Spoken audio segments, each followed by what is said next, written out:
Olá galera, tudo bem com vocês? Estamos aqui para mais uma aula de biologia. Na aula de hoje vamos trabalhar com o filo dos artrópodes, continuando nossa série de estudos sobre os animais. Hoje ficará com o filo dos artrópodes. Bem, para iniciar a aula, eu queria ler o texto que se encontra lá no início do material didático de vocês, que eu sempre deixo lá o PDF, com o material, e eu queria estar lendo essa primeira parte aqui, esse texto. O filo dos artrópodes. Esse filo exibe a mais rica biodiversidade animal, com várias linhas evolutivas de sucesso adaptativo. Os artrópodes ocupam todas as regiões do planeta.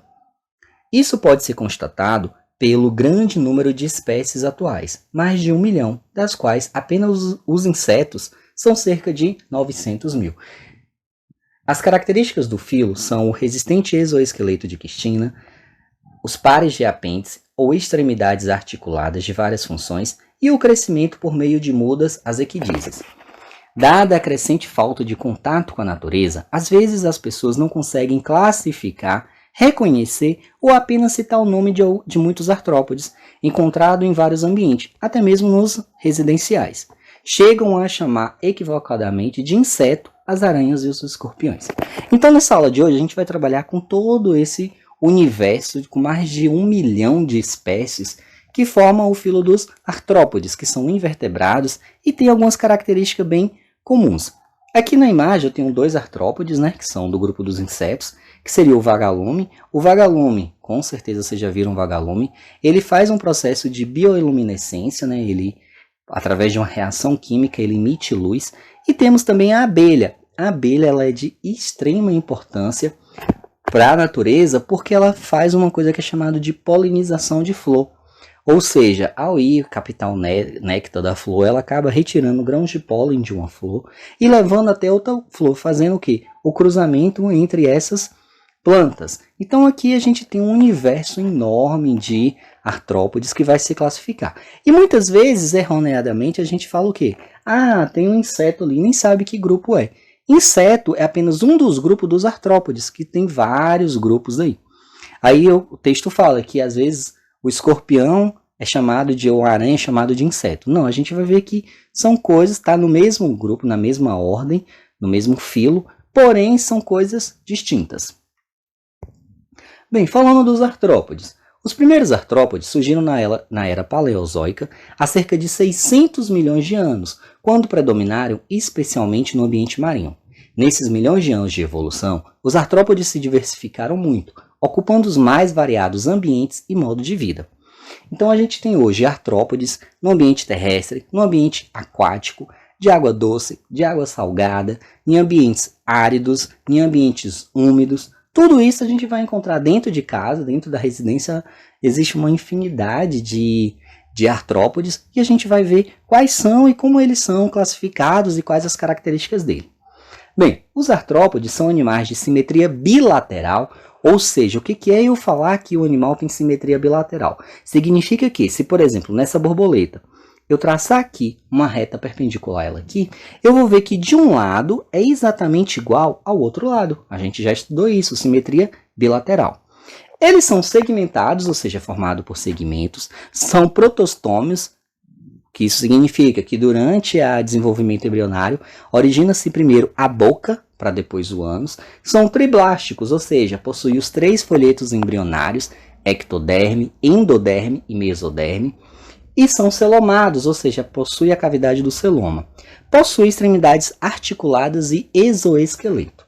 Cuidado, inseto, aracnídeo, crustáceo, todos os artrópodes em geral não têm esqueleto, não são formados por ossos, eles são invertebrados. O que ele tem é o que? É uma estrutura chamada de exoesqueleto, formado principalmente por uma substância chamada de quitina, que é uma substância endurecida, que dá resistência, mas não é ossos. Por exemplo, um crustáceo, um caranguejo, ele tem aquela estrutura, as pás dele, os pés, a gente acha que é osso, só que não é osso. Ali é o que? Ali é um exoesqueleto.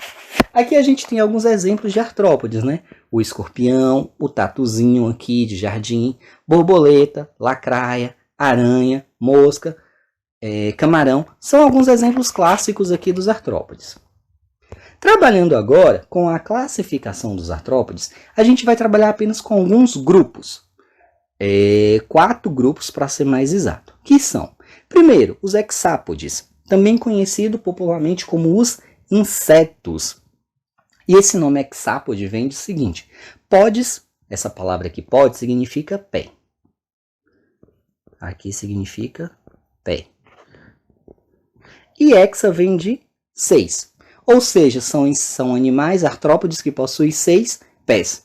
Esse grupo é constituído por artrópodes com 3 pares de pernas, apresentando também antena, corpo com cabeça, tórax e abdômen. Constitui o maior grupo de animais, com cerca de 900 mil espécies descritas. Gente, quando se fala que tem uma quantidade de espécies descritas, é porque existe ainda muitas espécies ainda que não são conhecidas pelo homem, ainda não foram observadas. Porém, das quantidades de artrópodes observados, que é mais de 1 milhão, cerca de 900 mil é só de insetos. São predominantemente terrestres e são os únicos invertebrados capazes de voar. A gente tem aí, por exemplo, as aves, que é comum delas voarem, tem o morcego, que é um mamífero que voa. Tirando isso, os únicos invertebrados, e aí no caso eu falando de mamífero e de ave, eu estou falando de vertebrados, dos invertebrados, os únicos que conseguem voar são esses do grupo dos artrópodes, porque ele, além das pernas, eles vão ter o quê? Asas. Bem, falando sobre a estrutura aqui dos insetos, vamos entender a estrutura deles. O corpo dos insetos é formado por 3 estruturas principais: a cabeça, o tórax e o abdômen. O abdômen é onde vai ficar principalmente os órgãos principais do indivíduo. Do tórax vai sair os 3 pares de pernas. Da cabeça ele vai ter o quê? A mandíbula, o par de antenas, que é responsável pelos órgãos sensoriais, os olhos compostos e os ocelos aqui, que também serve para orientação. O que significa eu falar que um inseto tem um olho composto? Olho composto, gente, é o seguinte, são olhos que têm células, que essas células captam a luz, enviam aquela informação para o cérebro, pedacinho por pedacinho, o cérebro organiza e forma uma imagem. Claro que não fica achando que uma formiga vai enxergar a mesma forma que um ser humano, não. Ele consegue enxergar borrões de luz, mas esses borrões são dados por esses olhos compostos. Aqui eu já vou ter a estrutura de um grilo aqui, ó. Eu tenho o quê? Novamente, a cabeça formada pelo olho composto, tem a mandíbula, tem as antenas, que vai ter os órgãos sensoriais. Aí eu vou ter o quê? O tórax. Desse tórax vai sair, ó, os pares de perna, os 3, 1, 2 e aqui o outro 3. Também vai sair os pares de asa, também do tórax. E a região do abdômen são regiões o quê? Onde vai ficar principalmente os principais órgãos do indivíduo. Vale lembrar também que existe 2 tipos de asa. Tem as asas membranosas e tem as asas que são mais endurecidas, que vão servir até como forma de defesa para o organismo. Não sei se vocês já viram um besouro. Um besouro, quando ele vai voar, ele tem aquela asa preta, brilhosa por fora, ele levanta aquela asa e de dentro dela vai sair outras asinhas bem fininhas, que são as membranosas. É elas que realmente vão fazer com que o besouro voe. Quanto à fisiologia dos insetos, tem um sistema digestório apresentando um papo, ou seja, eles conseguem armazenar parte do alimento. Tem um estômago mecânico, que começa desde a mandíbula no processo de trituração, e o estômago químico, que vai fazer as reações químicas de quebra do alimento. O sistema respiratório, eles respiram por meio de traqueias. Quanto ao sistema circulatório, é um sistema aberto, lacunoso, do coração saem vasos curtos que logo terminam em lacunas, ou seja, é uma circulação menos complexa. Tem um sistema nervoso composto por 3 pares de glândulos ligados, fundidos, que se localizam na cabeça e formam uma grande massa cerebral. Não tem cérebro, ele vai ter esses gânglios ligados uns aos outros, que vai ficar ali na cabeça, formando a massa cerebral e mandando as informações para o corpo. O sistema sensorial. Os órgãos táteis e sensoriais localizam-se especialmente nas antenas, possuem olhos compostos e alguns possuem sistema auditivo, que é o caso das cigarras, por exemplo. Elas emitem um som no período de acasalamento. Mas não são todos os artrópodes, insetos, que conseguem o quê? Ouvir, que tem sistema auditivo. Os órgãos sensoriais estarão principalmente nas antenas, elas que vão ser responsáveis por captar informações do meio e também levar até para outros indivíduos da espécie aquela informação. Quanto à reprodução, os insetos apresentam sexos separados, ou seja, espécie macho e espécie fêmea. É comum o dimorfismo sexual, pois machos e fêmeas podem apresentar algumas estruturas corporais de tamanhos e formas diferentes. Sua fecundação é interna e, na maioria das espécies, o desenvolvimento é indireto, havendo, portanto, fases larvais e metamorfose. Quanto à reprodução dos insetos, os insetos apresentam sexos diferentes, ou seja, tem espécie insetos machos e insetos fêmeas. É comum o dimorfismo sexual, ou seja, a diferença entre o macho e a fêmea, e aí no caso, pois machos e fêmeas podem apresentar algumas estruturas corporais de tamanhos e formas diferentes. Tem uma fecundação interna e na maioria das espécies o desenvolvimento é indireto, havendo, portanto, fase larval e metamorfose. Quando eu falo em desenvolvimento indireto, significa que o indivíduo, quando ele nasce, a espécie lá, o animalzinho, quando ele nasce, ele é diferente daquela espécie na fase adulta. Ele vai precisar passar por um processo de transformação para chegar na fase adulta. Diferente de nós, seres humanos que têm um desenvolvimento direto e a gente passa por um processo de crescimento, porém a gente já nasce com tudo. 2 olhos, a boca, 2 orelhas, 2 braços, 2 pernas. Então, no caso dos insetos, não. Tem alguns deles que eles precisam passar por uma metamorfose até atingir ao estágio de adulto. E aí, quando eu falo nesse caso de desenvolvimento indireto ou direto, eu posso classificar em 3 grupos: os ametábolos, os hemimetábolos e os holometábolos. Os ametábolos são insetos que não possuem metamorfose, ou seja, da forma que nasce, eles só vão crescer, que seria o caso das traças. Alguns dos hemimetábolos são insetos com metamorfose parcial, pois o animal jovem é semelhante ao adulto, porém sem asas. Ou seja, desde quando nasce, ele é igualzinho à fase adulta. A única diferença é que ele vai adquirir asas na fase adulta, na fase final. E os homometábolos, que são insetos com metamorfose completa, apresentando as seguintes fases de vida: ovo, larva, pupa, imago, que é adulto. Exemplo, mosca, abelhas e borboletas. Então, nesse caso, eu tenho o quê? Eu tenho uma espécie que nasce no formato de uma larva e vai se desenvolver até chegar ao estágio adulto, passando por um processo de metamorfose. Aqui tem uma imagem representando os 3 tipos. Os ametábolos, que são o quê? Perceba que a traça ela não modificou o corpo. Ela só foi o quê? Crescendo à medida que passava das gerações. Já nos hemimetábolos, eu tenho o quê? O indivíduo que é igual, basicamente, às estruturas do indivíduo adulto, porém tem a ausência de asas. Ele só vai adquirir as asas quando estiver chegando à fase adulta. E os holometábolos, que são aqueles que vai realmente passar por uma transformação completa. Aqui eu tenho o caso da borboleta, fase de larva, depois essa larva vira lagarta, essa lagarta vai passar por um estágio de pupa, é onde ele vai fazer o casulo, e nesse casulo vai passar toda a transformação, até chegar no estágio de borboleta, que é o estágio final. Aqui tem a classificação dos insetos, com base em algumas características. Os insetos é um dos grupos do filo artrópode e tem inúmeras ordens dentro dele. A gente não vai perder tempo lendo todas ou estudando todas, porque a quantidade é absurda. Esses daqui eu coloquei só a título de exemplificar, tem eles no material didático. Pois bem, classificação dos insetos. O diversificado grupo dos insetos apresenta muitas ordens, algumas contendo dezenas de milhares de espécies.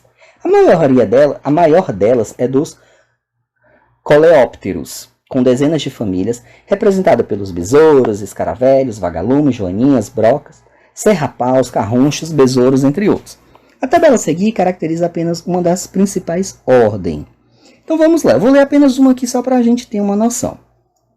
Os ortopteros. É da ordem ortoptero, tem um desenvolvimento hemimetabolo, ou seja, ele nasce parecido com, desde o início, é igual à fase adulta, porém sem as asas. Tem um aparelho bucal triturador, ou seja, serve para triturar.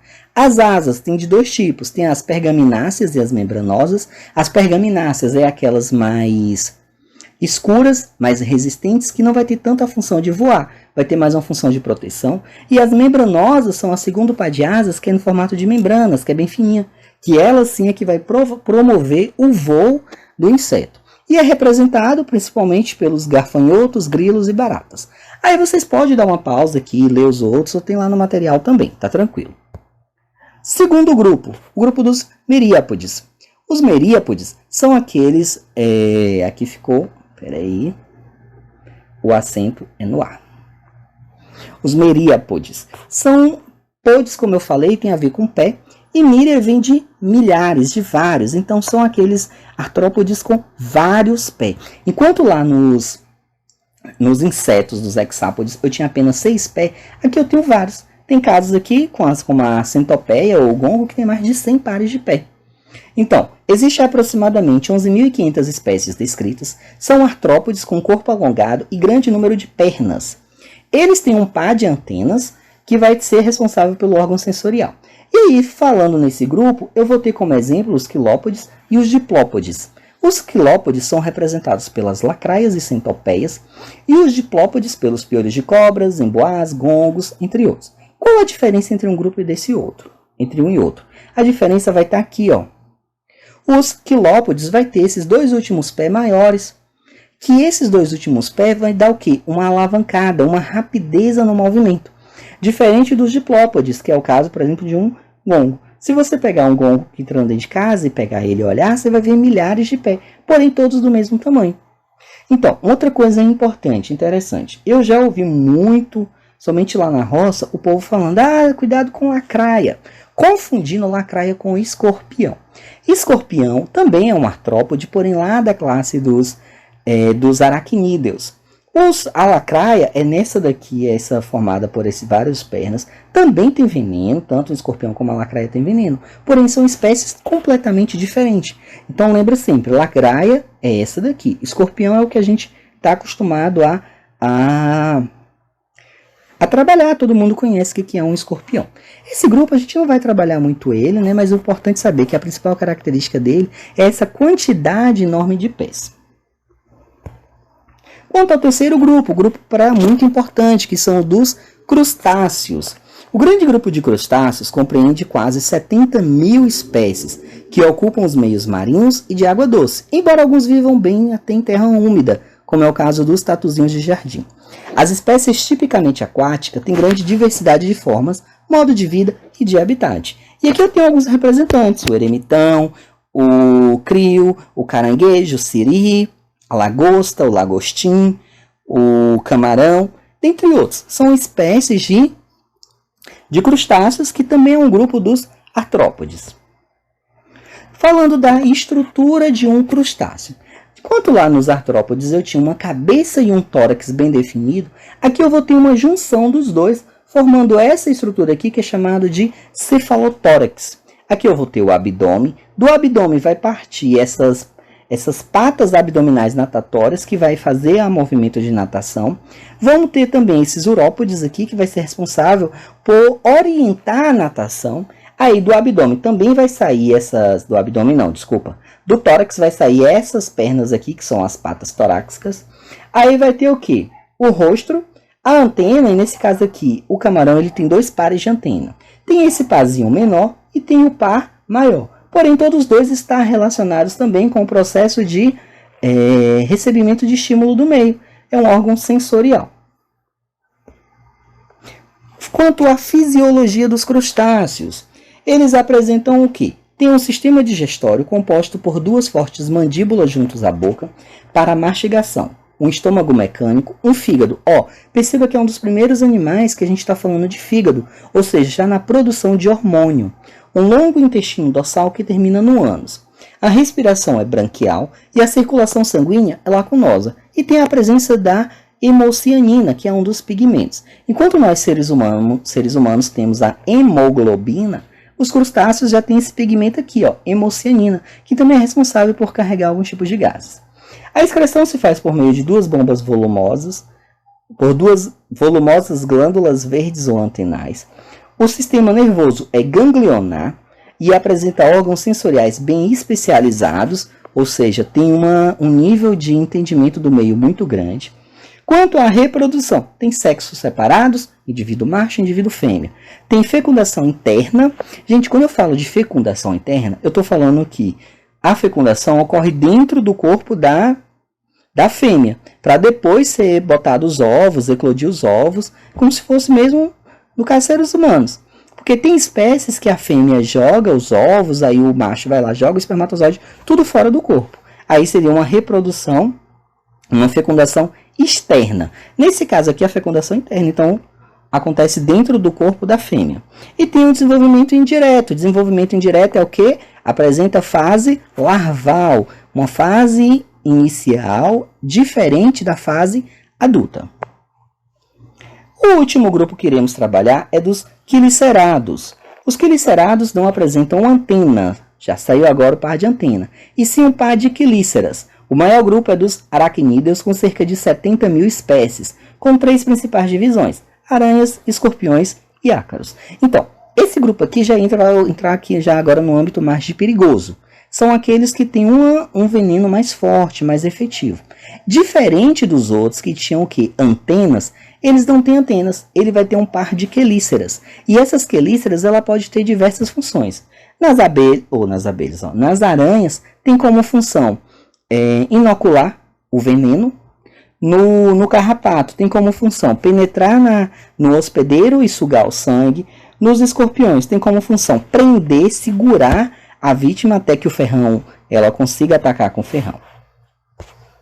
Quanto às estruturas, vendo a estrutura aqui de uma aranha, aqui também continua esse pensamento do cefalotórax, que seria uma união da cabeça com o tórax, né? Aqui vai ter as quelíceras, um par de quelíceras, e nesse caso vai ser para inocular o veneno. Vai ter os olhos, vai ter aqui as fiadeiras, que é de onde vai sair o fio para construir a teia.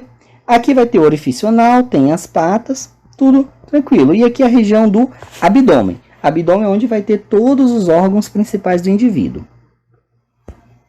Aqui agora já a anatomia de um escorpião. O escorpião a gente vai ver uma diferença aqui, 2 diferenças principais. Quais são? A presença dessas garras, que é chamado de pedipalto, que é uma modificação de uma das mãos. Aqui as quelíceras, que é responsável por segurar. As pernas saindo do tórax, né, do cefalotórax, o abdômen, e do abdômen saindo uma outra região chamada de pós-abdômen. Na ponta desse pós-abdômen vai ter o quê? A cauda com ferrão. É nesse ferrão aqui do escorpião que vai estar o quê? O veneno. Então, o fato do escorpião só morder ou picar com essa região aqui não vai causar nada. O problema é quando isso daqui, o veneno que está aqui, ele consegue injetar esse veneno dentro da pele do hospedeiro. Quanto à reprodução, os aracnídeos são animais de sexo separado, há dimorfismo sexual e a fecundação é interna. Os aracnídeos podem ser ovíparos, coloca ovo, ou vivíparos, que é aqueles que não colocam ovos. E seu desenvolvimento é direto. Uma coisa que eu chamo a atenção aqui é no caso dos escorpiões. Os escorpiões é uma das poucas espécies que faz uma coisa que é proteger a prole até a fase já mais desenvolvida. Ela não simplesmente eclode os ovos ali, joga para depois e deixa o ser vivo ali, o recém-nascido, vamos dizer assim, a própria sorte. Não, ela cuida. É comum você ver escorpiões fêmeas, com o corpo com o dorso cheio de escorpiãozinhos. Por quê? Porque ela tende a proteger a prole para chegar numa fase mais avançada, numa fase mais adulta.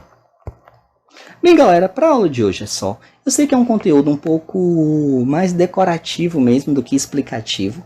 Qualquer dúvida, leia o material. Eu acho até interessante ler o material, lá vai estar mais completo. Reassista a aula, pesquisem livros na internet. E mesmo assim, se persistir a dúvida, podem me chamar.